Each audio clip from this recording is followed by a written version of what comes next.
ఉంటాను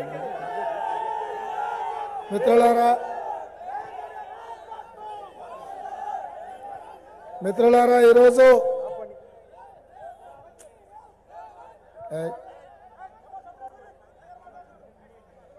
మేడ్చల్ శాసనసభ నియోజకవర్గ ఎన్నికలలో శ్రీమతి సోనియా గాంధీ గారు, మల్లికార్జున్ ఖర్గే గారు, మిత్రుడు వజ్రేష్ యాదవ్ను కాంగ్రెస్ పార్టీ అభ్యర్థిగా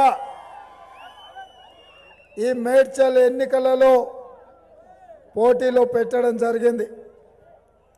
ఈరోజు వజ్రేష్ యాదవ్ను గెలిపించడానికి పెద్దలు మాజీ శాసనసభ్యులు సుధీర్ రెడ్డి గారు, జిల్లా పరిషత్ చైర్మన్ శరత్ చంద్రారెడ్డి గారు, మిత్రుడు నక్క ప్రభాకర్ గౌడ్ గారు, రాములు గారు, ఇతర నాయకులు, కార్పొరేటర్లు, ముఖ్యమైన నాయకులందరూ వచ్చి ఈరోజు ఈ జవహర్ నగర్లో ఎర్రటెండకు మిట్ట మధ్యాహ్నం అన్నం తినకపోయినా సరే ఈరోజు ఓ పూట ఉపాసమైన బంతం కానీ ఆత్మగౌరవాన్ని అమ్ముకోము అని చెప్పి ఇక్కడ మీరందరూ ఉండి అండగా నిలబడ్డందుకు మీకు అందరికీ మనస్ఫూర్తిగా ధన్యవాదాలు. అదేవిధంగా ఈ ఎన్నికల్లో సిపిఐ పార్టీ, కోదండరామ్ గారి పార్టీ మనకు అండగా నిలబడి ఈ ఎన్నికల్లో ఇందిరమ్మ రాజ్యం తీసుకురావాలని చెప్పి మనకు సంపూర్ణమైన మద్దతు పలికిండ్రు. ఈరోజు మీరు ఆలోచన చెయ్యండి, చంద్రశేఖరరావు గారిని 2 సార్లు ముఖ్యమంత్రిగా, వాళ్ళ కుమారుడిని మంత్రిగా, అల్లుడిని మంత్రిగా, వాళ్ళ బిడ్డ ఎంపీ కోల్పోతే మళ్ళీ ఎమ్మెల్సీ పదవి ఇవ్వడమే కాకుండా మల్లారెడ్డిని ఒకసారి ఎంపీగా, ఎమ్మెల్యేగా గెలిపించడం జరిగింది. మరి జవహర్ నగర్లో 59 జీవో ప్రకారం పేదవాళ్ళకి ఏమైనా ఇండ్ల పట్టాలు ఇచ్చిండ్రా, లేకపోతే ప్రభుత్వం చెప్పినట్టుగా పేదవాళ్లకు డబుల్ బెడ్రూమ్ ఇల్లు కట్టిస్తామని మాట ఇచ్చిండ్రు కదా, ఈ ప్రాంతంలో పేదోళ్ళకి ఏమైనా డబుల్ బెడ్రూమ్ ఇల్లు కట్టించిండ్రా? ఇవాళ మన పిల్లలకు సర్కారు కొలువులు ఇయ్యలే, మన పేదోళ్లకు డబుల్ బెడ్రూమ్ ఇల్లు ఇవ్వలే. అది ఇవ్వకపోను ఈ ప్రాంతంలో పేదోళ్ళు, లేనోళ్ళు, వివిధ ప్రాంతాల నుంచి వలస వచ్చిన వాళ్ళు చిన్నదో పెద్దదో గుడిసేసుకుంటే పోలీసులను పెట్టి, మున్సిపల్ అధికారులు వచ్చి, రెవెన్యూ అధికారులు వచ్చి మనం వేసుకున్న గుడిసెలు కూలగొట్టినరు, మనకి నిల్వ నీడ లేకుండా చేసిరు. కానీ మరి వజ్రేష్ యాదవ్ చెప్పినట్టు అదే మల్లారెడ్డి గారు మరి ఈ బిల్డింగో ఆ బిల్డింగో ఏ బిల్డింగో నాకైతే తెలియదు, కానీ వెనకాల ఉందా? మరి మల్లారెడ్డి గతి లేనోడా, పూటకు తిండి లేనోడా, లేకపోతే రోడ్డు మీద ఏమన్నా బిచ్చమడుకుంటుండా? జవహర్ నగర్ చౌరస్తల అంబేద్కర్ కానో, లేకపోతే కీసర గుట్ట మీద దేవుడు మెట్ల కాడేమన్నా బిచ్చమెత్తుకుంటుండా? ఆయన కబ్జా పెట్టుకొని జవహర్ నగర్లో ప్రభుత్వ భూములు కట్టుకొని దవాఖానా నడిపి పేదల దగ్గర ఫీజులు వసూలు చేస్తుండు. ఆయన మాత్రం ఏ అధికారులకు కనిపించలే. ఇవాళ అదే కాదు, ఏడ చెరువు ఉన్నా, ఏడ సికం భూమి ఉన్నా దాని పక్కన 4 ఎకరాలు కొనుక్కుంటాడు, 20 ఎకరాలు చెరువు భూమిలు కబ్జా పెడతాడు. ఇవాళ చెరువుల్లో కట్టి ఇక్కడ ప్రజల్ని ముంచి ఈ ప్రాంతంలో ఏమి ఇవ్వకపోయినా కేసీఆర్ ఇచ్చింది ఏందయ్యా అంటే జవహర్ నగర్ డంపింగ్ యార్డ్. సాయంత్రం అయితే ఈ ప్రాంతంలో నివసించలేని పరిస్థితి ఉంది. మనమే కేంద్ర ప్రభుత్వానికి, ఎన్జిటికి, నేషనల్ గ్రీన్ ట్రిబ్యునల్కు ఫిర్యాదు చేసి ఇక్కడ ఈ వాసన పోవాలి, పేదవాళ్ళని కాపాడాలి, ఇక్కడి గాలి, ఇక్కడి నీరు మొత్తం కలుషితం అయిపోయింది, ఇక్కడి నేల కలుషితం అయిపోయింది, దీన్ని బాగు చేయాలని చెప్పి మనం కోర్టుకు పోయి ఆదేశాలు తీసుకొచ్చినాం. అయినా ఈ ప్రభుత్వంలో కదలిక లేదు.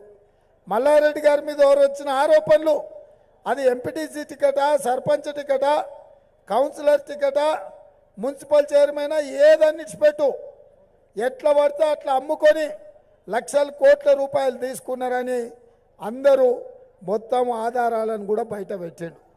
అవన్నీ చూసినాక రాపోలు రాములతో మాట్లాడినప్పుడే చాలా విషయాలు బయట పెట్టిండు. టికెట్కు పైసలు ఎట్లా అడిగిండో. మరి ఇన్ని ఆరోపణలు వచ్చి అన్ని టికెట్లు అమ్ముకున్న మల్లారెడ్డికి మళ్ళా ఎమ్మెల్యే టికెట్ ఇచ్చిండు కేసీఆర్ అంటే, అసలు కేసీఆర్ ఎన్ని వందల కోట్లకి ఎమ్మెల్యే టికెట్ అమ్మిండని నేను అడగదలుచుకున్నా. ఎందుకంటే మల్లారెడ్డి వసూలు చేసిన దాంట్లో కేసీఆర్కు వాటా లేకపోతే కేసీఆర్ ఎందుకు మౌనంగా ఉంటాడు?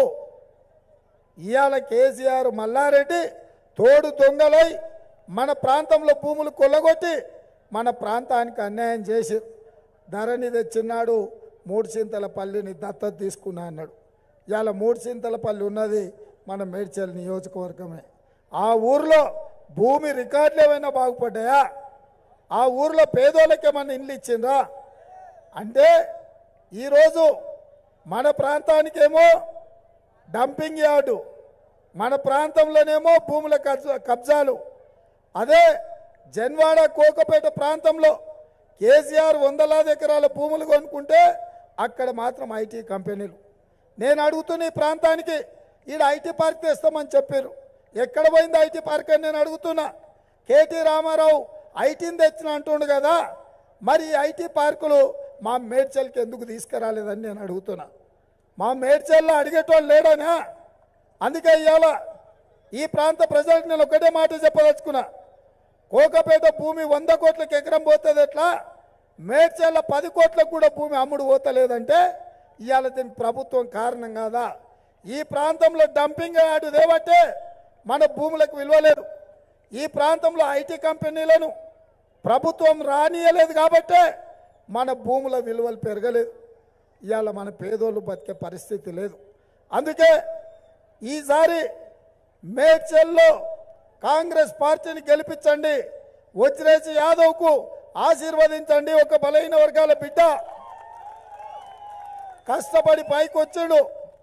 ఒక బలహీన వర్గాలకు సంబంధించిన వజ్రేశ్ యాదవ్ను ఈసారి గెలిపించాలని మేమందరం కూడా మీకు విజ్ఞప్తి చేస్తున్నాం. ఇవాళ కాంగ్రెస్ పార్టీ అధికారంలోకి వచ్చి మీకందరికీ తెలుసు, సెప్టెంబర్ 17 నాడు సోనియా గాంధీ గారు తుక్కుగూడలో రాజీవ్ గాంధీ ప్రాంగణంలో 6 గ్యారంటీలు ఇచ్చింది. 6 గ్యారంటీలల్లో మా అక్కలు మా ఆడబిడ్డలందరూ బాగా వినాలి, మళ్ళీ ఇంటికి పోయి పక్కింటి వాళ్ళందరికీ చెప్పాలి. ఎందుకంటే మీరందరూ ఆలోచన చేయరు.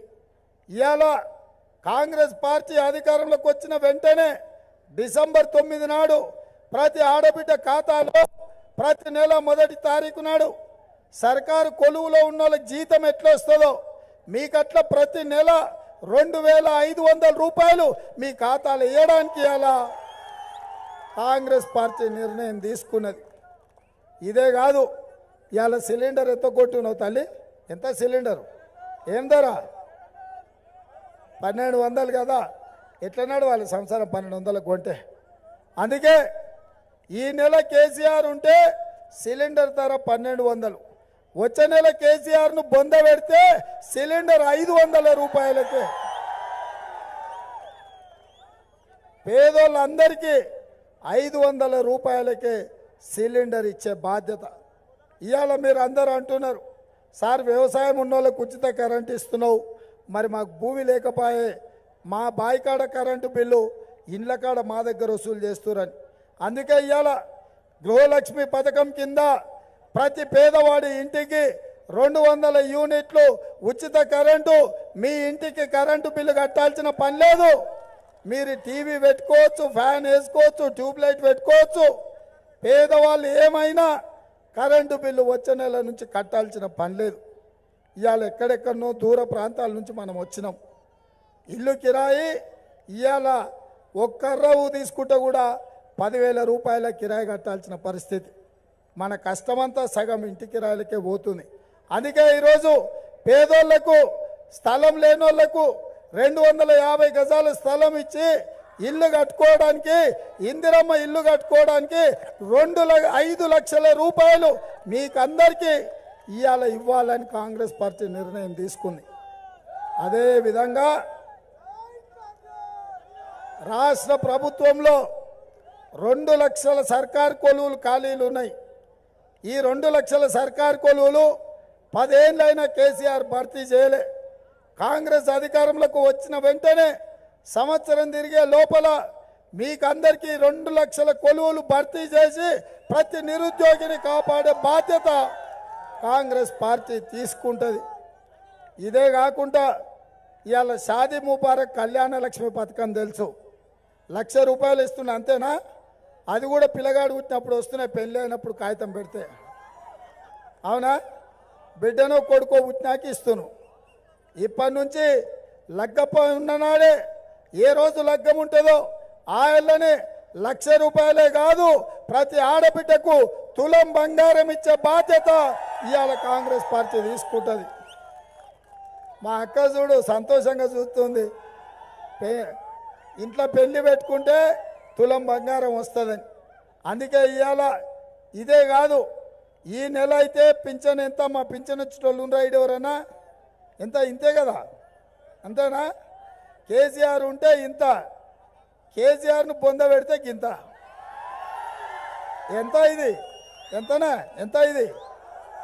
మాటలు వస్తలేవా? ఎంత? అందుకే ఈ నెల కేసీఆర్ ఉంటే మీకు ఇచ్చేది 2,000. వచ్చే నెల ఇందిరమ్మ రాజ్యంలో 4,000 రూపాయలు పింఛన్ ఇచ్చి మిమ్మల్ని ఆదుకునే బాధ్యత ఇవాళ కాంగ్రెస్ పార్టీ తీసుకున్నది. ఇవన్నీ మనం ఇవ్వదలుచుకుంటే కేసీఆర్ అంటున్నాడు, మా మీడియా మిత్రులు రాస్తున్నారు, కాంగ్రెస్ వాళ్ళు వస్తే తెలంగాణ ఆగమాగం అవుతుందని.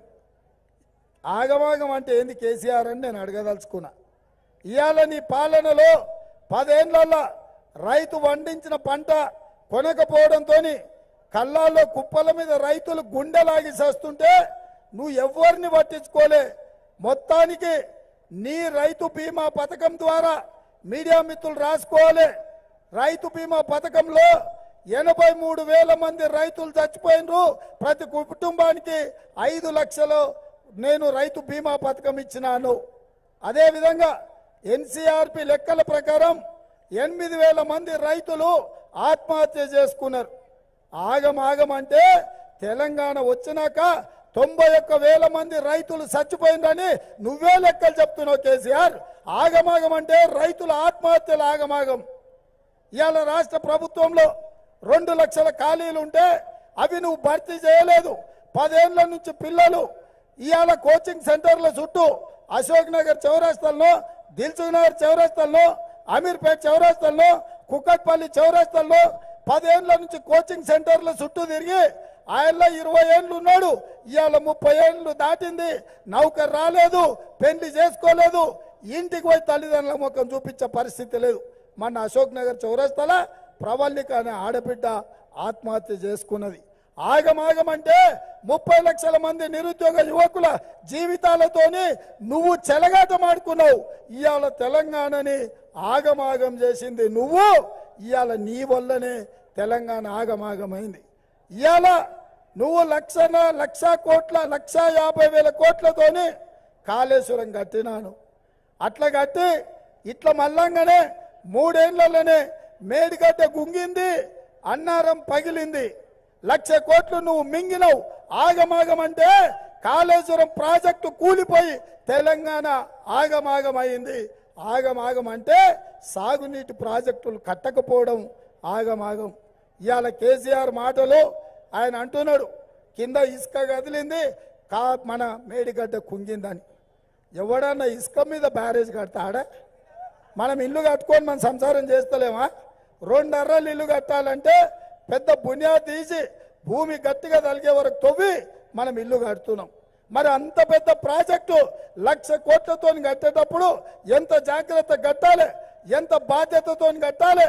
నీకు కాంట్రాక్టర్లు కమిషన్ ఇస్తే బూడిది పోసి కట్టినా కూడా నువ్వు ఏమనవా?